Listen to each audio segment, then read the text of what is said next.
The date is May 25th, 1989. Score sheet reads a 4-2 score. As the time winds down in the third period of Game 6 of that year's finals, the Calgary Flames have finally conquered the most historic team in league history, en route to their first taste of Lord Stanley Cup. But that joy of celebrating the ultimate goal would be fans and players last. Over the next 14 seasons and into a new millennium, the Flames would only qualify for the playoffs 6 times, never even winning a series. In the midst of a 7-year playoff drought, Calgary would make it all the way to the finals on the backs of talented forward Jarome Iginla and goalie Mika Kiprusoff. But even with all that talent, the Tampa Bay Lightning would best them in 7 games.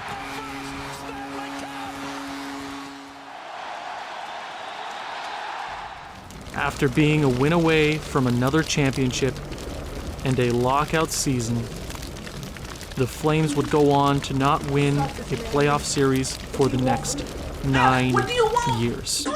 In a season where Calgary was expected to play like years previous, the underdogs finally rose up. Young talent like Johnny Gaudreau and Sean Monahan got them back to the second round.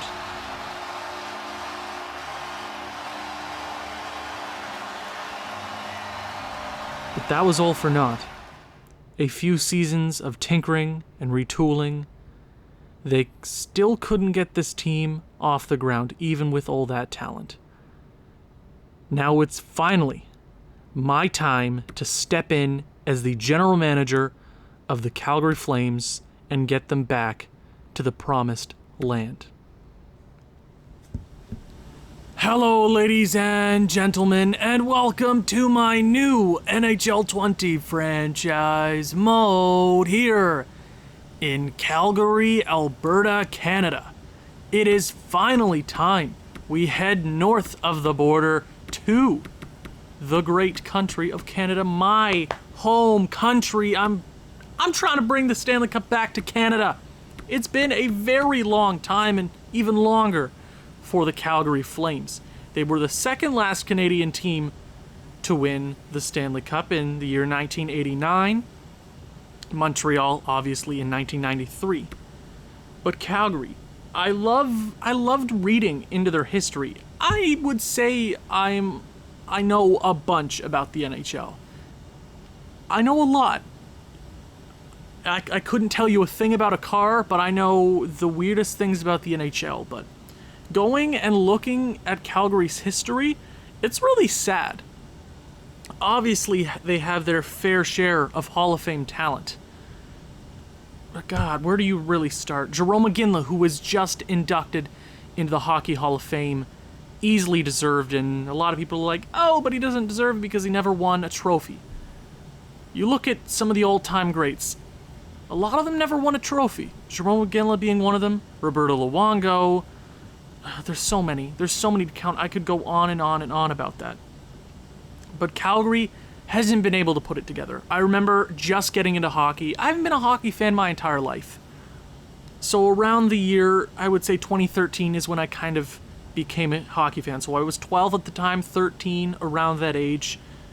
The 2014-2015 season was really different for Calgary. A new kid on the block.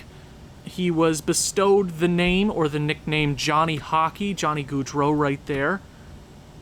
He became a huge player, and I remember the Calder race towards the end of the season, Mark Stone, or is it going to be Johnny Gaudreau? And it went to Aaron Ekblad, which was really stupid, but that's just me. I don't hold grudges.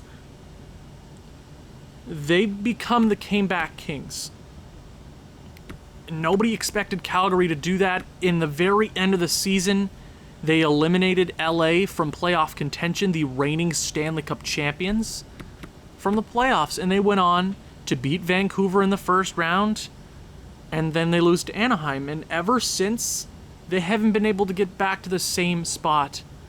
You know, they went to the playoffs, they had a year where they drafted really high, picked Matthew Tkachuk, but they haven't been able to put it together. I feel like their momentum is slowly slowly fading. And it's one of these teams where, what do? Do you compete right now, or do you retool a bit? And they've been in a constant state of, well, maybe let's add TJ Brody and let's get all these guys. Let's blah blah blah blah blah. We're not going to be doing any simulating this episode, is what I'm trying to say. We have to discuss things. I'm not even sure about this team. What to do with this team? What are we? You take a look at this line right now. I haven't changed anything at all. I just jumped right into a new fresh franchise mode.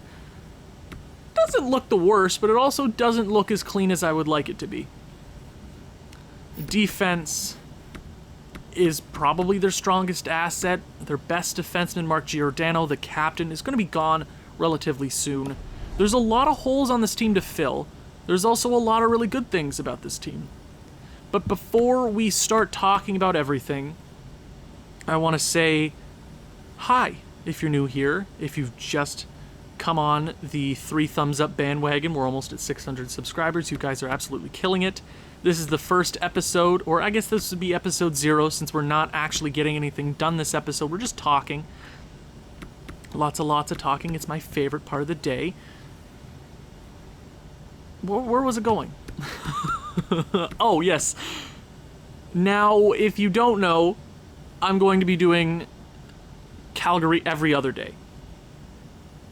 So tomorrow we will be starting our custom franchise mode. So the 31 completely custom teams that I worked very hard on. I'm starting to get that all together.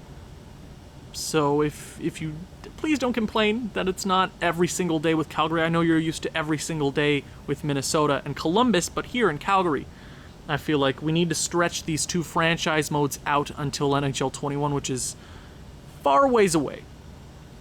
But there's lots to do here in Calgary, so there you go. That's a little tidbit of knowledge I'd like you to pass on. Pass on. It's not like you're going to tell your kids, hey, Sonny, I remember watching a YouTuber in the year 2020, back in the coronavirus. He told me to tell you.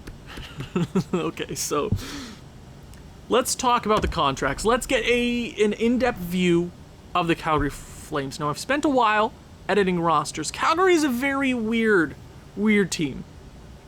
Now, let's start at the. I'll just say my first point. They don't have any mega prospects. When we've used teams before, Columbus, Minnesota had Kirill Kaprizov. That was kind of the cornerstone. In Columbus, you had Pierre-Luc Dubois, you had Werenski, you had Seth Jones, that sort of thing. But here in Calgary, you kind of have your for sure bona fide stars already playing in the NHL at a very high caliber. Johnny Gaudreau, Monahan. Those are my 2 guys when I think of Calgary. I don't think of anybody else. Then you have Matthew Tkachuk coming up. He's going to be our long-term guy. Maybe a future captain on this team. I'm not sure. But in the entire grand scheme of things for Calgary, they don't have any massive prospects. Now we can start. Let's start with centers. For centers, obviously you have Monahan, Backlund, but after that, you have a kind of bust in Sam Bennett. I remember when this kid was drafted. I believe that was the Aaron Ekblad year. Too bad nobody got Leon Draisaitl that high overall. Oh wait, he went to Edmonton. You idiots. What overall did Leon Draisaitl go? I can't recall. Sam Bennett, drafted 4th overall. I think he had a 4-goal game a few years ago. That's all I really remember him about. Or his crazy awesome mustache this past season. That's all I really remember him for. He's a pretty solid guy.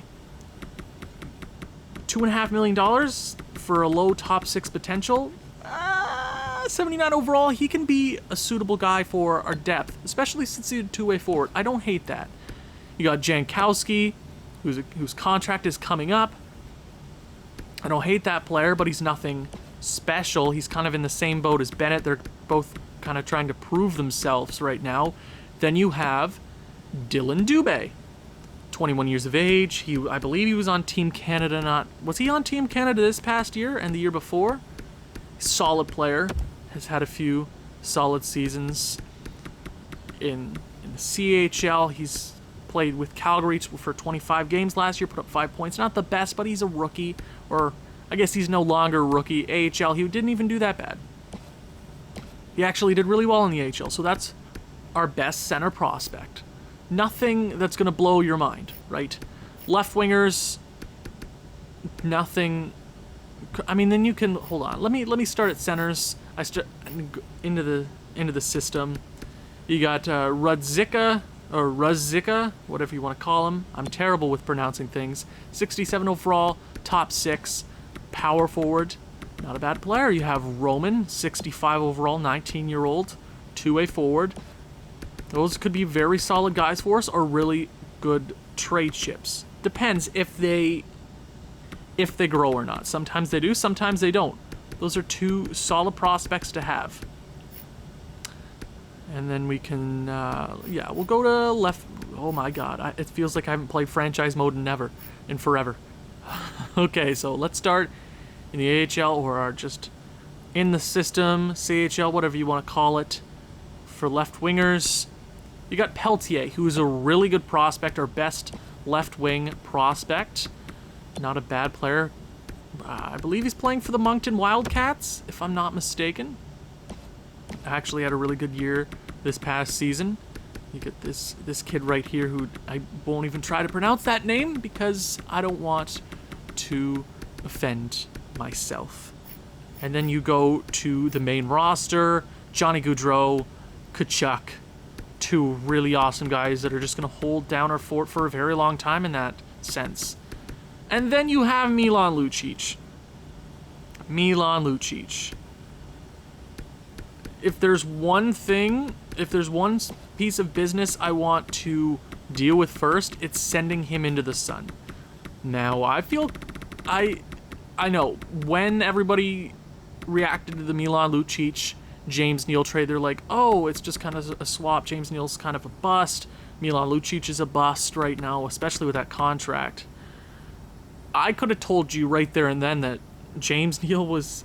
James Neal? It's James Neal, right? I don't want to feel like an idiot. It's Neal. James Neal. Right? You know what I'm talking about. He went to Edmonton. He was having a great season with Connor McJesus, who will have to play a lot in this franchise mode because we're in the Pacific. I could have told you right there and then that Neal was for sure the better player.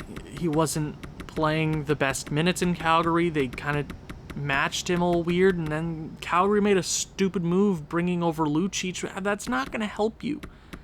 I know, everybody's like, but the grit and the grinder and the fights. He's not the same player he was in Boston.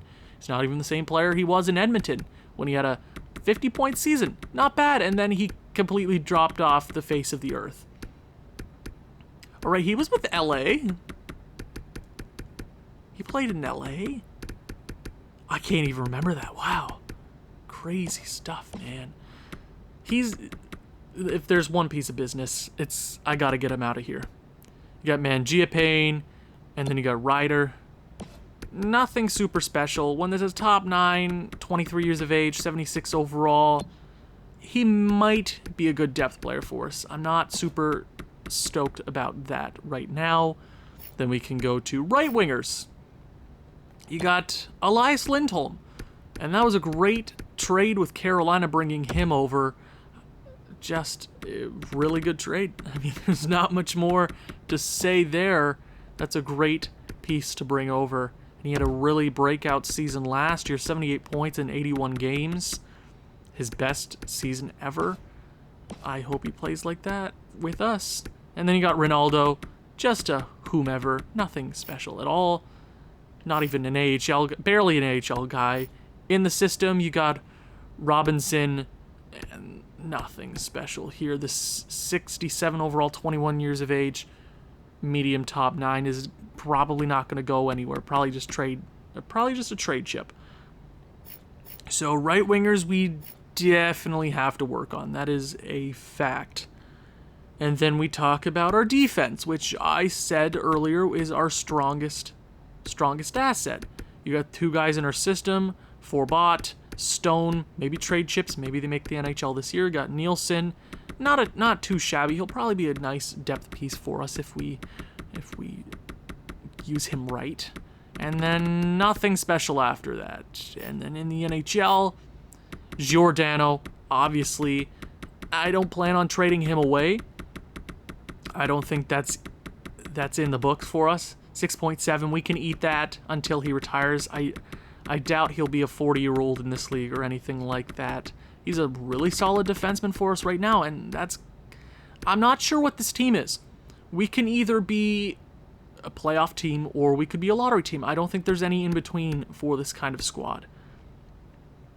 And if we make the playoffs, we make the playoffs. But if we miss the playoffs, I want us to be really bad to get a top pick.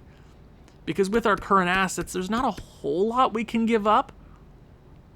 There's a few things that we could potentially give up. But nothing that's going to blow any team away. You got TJ Brody, who doesn't want a contract extension. Lovely.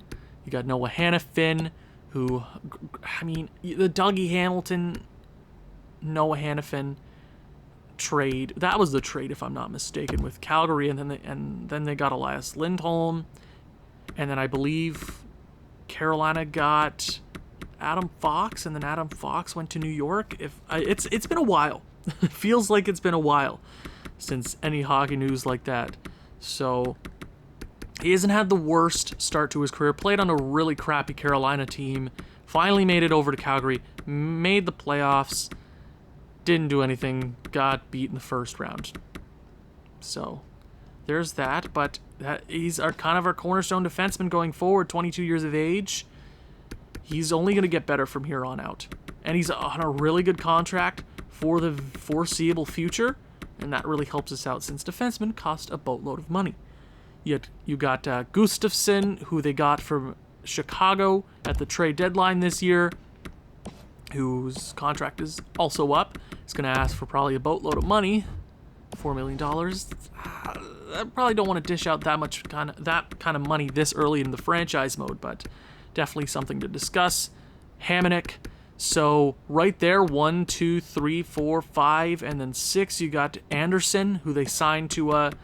They signed him. Oh god, $4.5 million as an 81 overall, 22 years of age. I know IRL, maybe that contract's really good, but in this game, I didn't rate him the highest because he hasn't really blown me out of the water. He had a good season here and there. I know defense isn't all about points. It's not about points. It's literally in the name. It's called defense. But that's a lot of money to eat for a defenseman that really hasn't proved anything. So maybe we move on from him. No, I'm not saying that right away. I want to see what he's all about. You got a guy who was just recently drafted in Valimaki. Top 4, a medium top 4, 79 overall, top 6 guy. Now you kind of play the game. Maybe do we get him into the NHL? Like, what's the plan here? What do we do? I guess I'll just have to play around with the lines to see. He'll probably... It kind of depends at this point because he had a really solid time in the AHL, really good time in the AHL last year. This year, IRL, I'm not sure how he's doing, but I feel like he's had a solid time. He's just a solid prospect all around. Not sure if he makes our NHL squad right away, especially if defense is our cornerstone. We want the absolute best guys out there. You have Oliver Shillington. Yes, it says Kylington, but apparently it's Shillington. I have no idea. Don't ask me why. I'm pretty sure I'm right, but I could be totally wrong. And that's our NHL defense. So definitely defense is a strong suit. So if maybe we make trades, all that jazz, maybe we use our defense since we have 2 80 overalls in the AHL right now. What do we do with that? Right. And then how about goaltending? Our 2 NHL goaltenders, you have Riddick. I feel like it's Riddick, but I've also heard Riddick. I've heard Rishi. Whatever. He hasn't had a bad start to his career. 27-9-5 last year with a .911 save percentage, 261 goals against. Not the worst, also not the best. His backup currently is Cam Talbot now. It is unknown to a lot of people that I really love Cam Talbot. Going all the way back to Edmonton this year. 42, 22, and 8. He was just a stellar goaltender. He probably should have won the Vezina that year, but he didn't. He should have. If I'm not, I can't remember who the candidates were, but he should have. He carried Edmonton that year. Then he kind of started to fall off, but I feel like Edmonton also started to fall off. I don't think he's the worst goaltender in the world. I just think he's been dealt a crappy card ever since leaving the President's Trophy winning New York Rangers to Edmonton. Kind of gone downhill from here, but right now he has an NHL job with the Calgary Flames. In the system currently, we have Gillies or Gillies. Oh, I really got to get set on those pronunciations. Not a bad goaltender, 25 years of age, 77 overall. Not sure if he's going to be an NHL guy for us. Probably a backup. Not too sure at this point in time. And then our prospects at this point, or our two big guys. You got Tyler Parsons, competed at the World Juniors for, I believe, a few seasons for Team USA. Not put up the best AHL stats over the past 2 seasons, but he's I think he's a solid prospect. I don't know if he's gonna be anything special, because then you have Dustin Wolf, 1 overall behind and 3 years younger.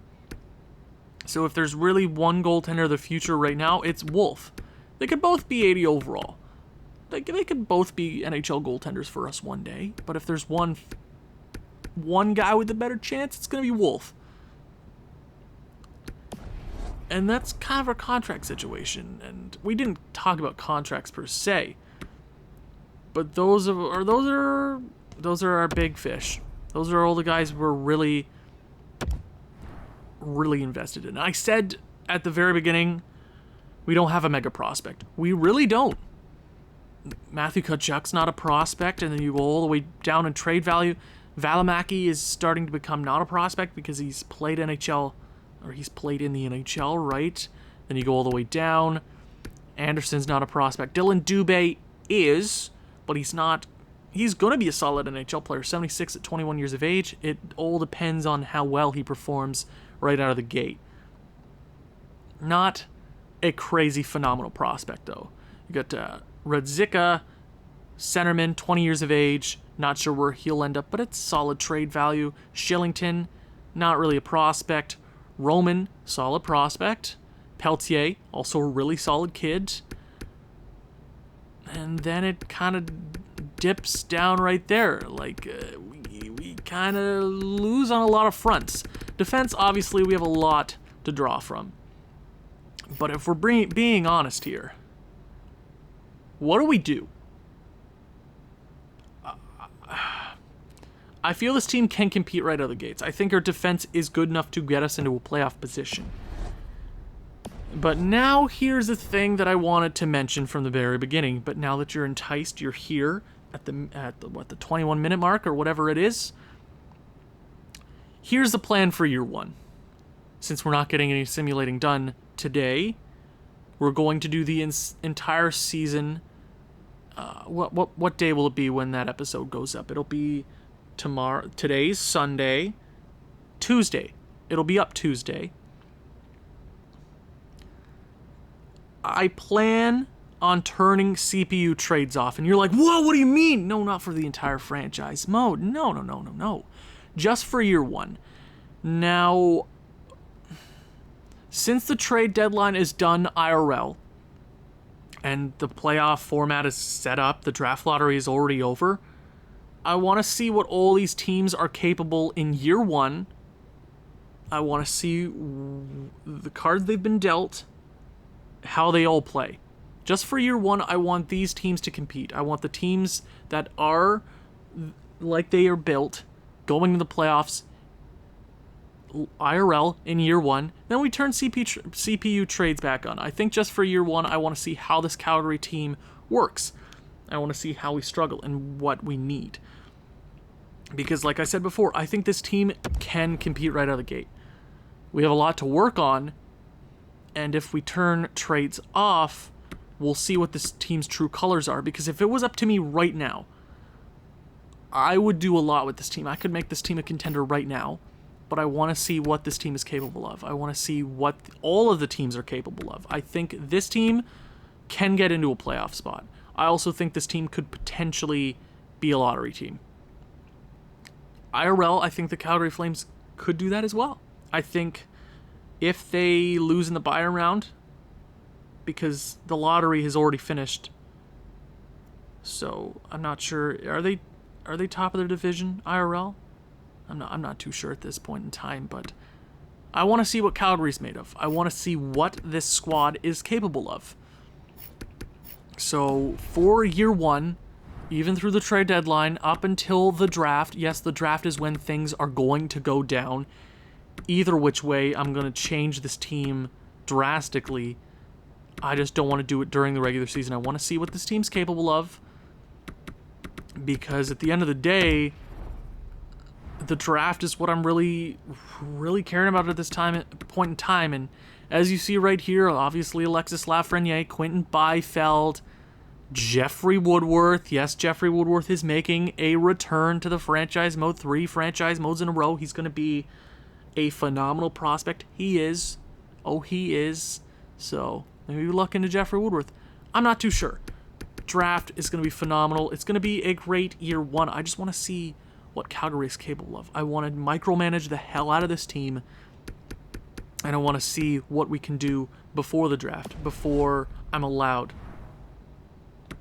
to touch this team, right? I can do all the roster moves I want, but for year one or regular season one, if we're not a postseason team, we're not a postseason team, and then we can reassess. That's the plan. I know video number 1 is really short. This has only been like 25 minutes. It is what it is. But I want to hear your suggestions. I want to hear, hey, Owen, maybe you can do this, that. I want to hear. I want to hear what you have to say. Yes, we're on the road to 600 subscribers. We're like 17 away at this point by the time I'm recording this. You guys absolutely rock. Thank you guys very much for watching. If you've enjoyed this one, please leave a like, leave a comment, share with people who you think may enjoy this sort of thing. I'll see you back in Alberta. Ciao.